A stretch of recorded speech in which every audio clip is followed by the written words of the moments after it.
Berita selanjutnya pemirsa, penggerebekan kampung narkoba dilakukan oleh kepolisian di Sumatera Selatan dan berhasil mengamankan sejumlah orang terduga tersangka narkoba.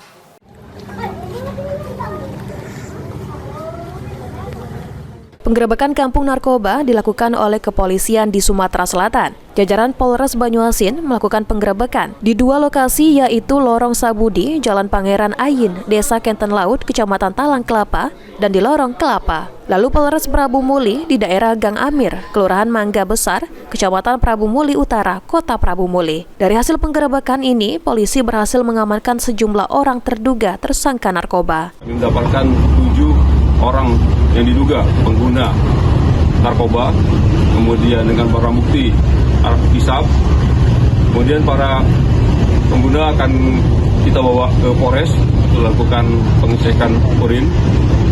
Jika terbukti akan kita lakukan pemeriksaan lebih lanjut. Kegiatan operasi ini kita laksanakan dalam rangka antisipasi menjelang bulan puasa agar situasi di wilayah hukum Polres Banyuasin dalam keadaan kondusif, aman dan terkendali.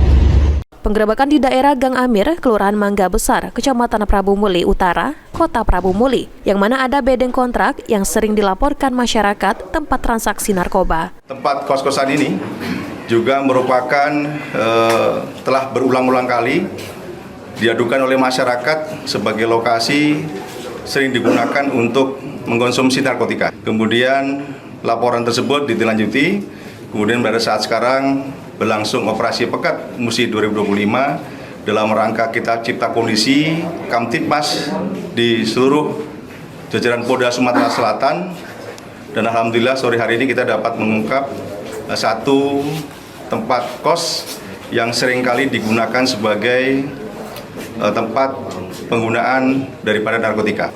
Dari hasil sore ini 3 orang telah diamankan, kemudian ada barang bukti berupa diduga sabu sebanyak 7 paket kecil di dalam klip, kemudian ada yang sudah diduga digunakan ada 9 klip. Tentunya ini merupakan kegiatan yang harus terus didukung dalam rangka kita terus memerangi daripada peredaran narkotika di Kota Prabu Muli. Ridho Ilahi, Anggi Perkasa, PAL TV.